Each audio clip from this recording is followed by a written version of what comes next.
I guess the weirdest part for me was just the fact that when it got revealed, it was like the amount of people that supported it when it first got revealed was questionable, but after the event was canceled, then everyone really jumped on board to support it. And it's kind of one of those things where it's like, damn, like how like it really reflects the colors that people have. You know what I'm saying? It's like, damn, like if you're gonna be out here being upset over this, consistently be upset over this. And this is a conversation that we have about most things where it's like, where is your consistency? Where is your consistency when it comes to caring about stuff?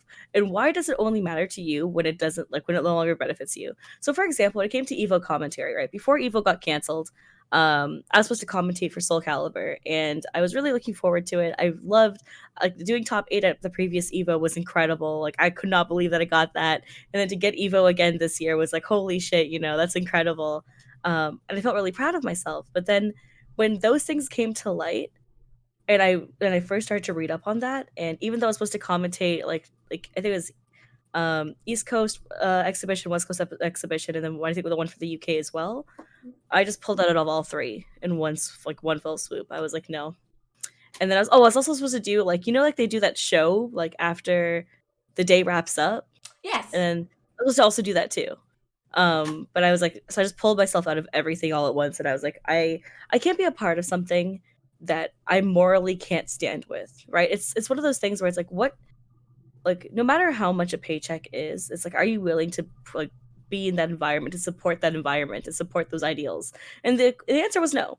Is that I'm not willing to like ever sell out for something like that. Listen, I'll sell out for a lot of things in life, right? But morally, You right? said No. what? But if you gonna pay me money to wear your shit, like yeah, I'm gonna sell out in that sense. But we have standards to who we are, and it was just one of those things, right? I had to pull out, and then other commentators started pulling out, teams started pulling out. I pulled out my team even, and then Yes, you bam, did. yeah. You were one of the first people. Like yeah, it's like pulling out my team, and then doing all that stuff, even though like it was uncertain. It's a very weird environment to do that in, right? So it's like, of course, I like talked to my players and I kept an open discussion with them first, where I was like, hey, like I don't know how you all feel like, morally about this.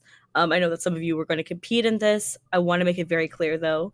This is where I personally stand. I'm pulling out, right? And I want to make sure that you guys are all okay with me pulling you out because I'm going to, right? Like I'm not gonna like that's the thing. I was gonna pull them Right. out without warning, and then none of them knew, and then they're Right. like, "Wait, what the What's second?" I was going gonna on? compete. What the heck, right? Like, no, Right. I gave them all like a warning. I was like, "Hey, I want to make sure everyone replies back to me. Cool, you guys are good. Cool. So I'm good to pull out." Like that's the thing is I was gonna pull it regardless, but it's like I'm not gonna do it without them knowing Right. ahead of time. But it's Um, really good though that you're like, hey, I can't stand behind this.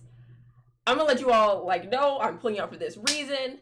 And yeah, obviously, if you have morals, you pretty much follow everybody's lead, and everybody was dropping. They were not participating in Evo. No players, no team owners, no tournament organizers. Nobody was like supporting it. They dropped out completely. Now I will say one thing that really was like, what's going on with this? I think I did read something in the chat where there was someone who had discussed for years, obviously, right, that Mr. Wiz was questionable, that he had a lot of dirt on him, soiled hands, if you will. And yeah, you yeah. know what's Like I like so stuff from 3 years ago. right? Yeah, And I talked about this with Scar. Something that happens is if you don't have like a unified like group, like tons of people backing something, especially in this FGC, nobody will bother to do the research. They'll just think you're a hater, or they'll just be like, oh, we agree, but nobody will do anything, and that's the problem. Nothing was done. Nobody tried to dig deeper. Nobody cared enough to.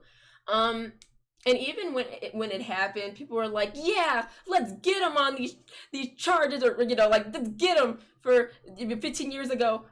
I don't care how long ago anything is. If you were wrong and there were never any consequences, we're getting you. That's the way that mhm. should be. Consequences need to be had if we're gonna change this community. And he never suffered any consequences. He didn't even think it was wrong. He got away with it. You know how? Okay. Anyway, so people were on board for getting him removed after 15 years, but they had a problem when somebody's done something 3 years ago, 5 years ago. Huh? I'm sorry, why? Anyway, I think that's a problem. Be consistent. Be consistent then if you're going to. Right? And like that's what comes down to. Like this is what the title of the podcast should have been this time around. Be consistent. Be goddamn consistent. That's all I okay, ask. and it's like, and like we're gonna talk about, we're gonna talk about Mike Z. We're gonna talk about like the Smash community. Like even though this section is technically called EVO Cancelled, we're gonna dive into all that stuff too. Like it is insane what has been going on. And I think there's one thing that Cuddle and I have talked about before in earlier podcasts, that I'm gonna bring up again actually, is the fact that we talk about cancel culture versus bringing something to light, right? And giving someone a platform versus like airing out someone's closet. Right, like giving exposure to something compared to saying like, hey, this was wrong. This needs to be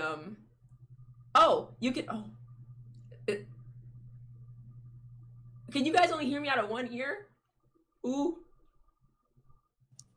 Is there something wrong with me? Is there something wrong with like, yes? I think there's something wrong. Oh.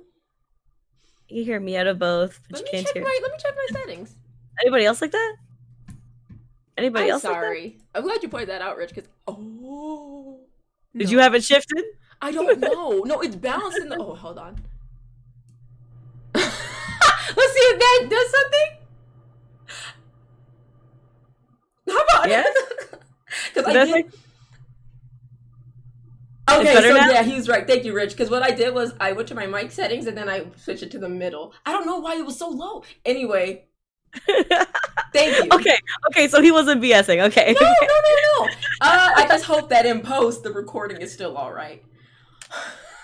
This is the start of sweet God. Listen, y'all can have that like that 3-dimensional sound of Cuddlecore going in and out your ear holes. Like it's fine. Okay. Let's get back to it. But yeah, so with EVO, we kind of just I'm glad that everybody was like, hey, we can't support this. I like how they band together, but it took a lot. Because honestly, I don't think if Corona had never happened, none of this would have ever come to light. No, none of and that bothers me. Mm-hmm. That bothers me. I don't know why it bothers me so much, but it does. And to bring it back to cancel culture, like you said, there's such a big difference between, saying, oh my God, look at this, and, just retweeting stuff and kind of just saying, oh my God, this is absurd, blah, blah, blah. But there's a difference between that and saying, hey, there's a reason why this is not okay. Something needs to be done about this. It's all about presentation and tone when you're discussing these things. Mm-hmm. And there should be nothing wrong with people discussing when something needs to be fixed. And the only way, for some reason, people will ever believe anything is if you have physical evidence.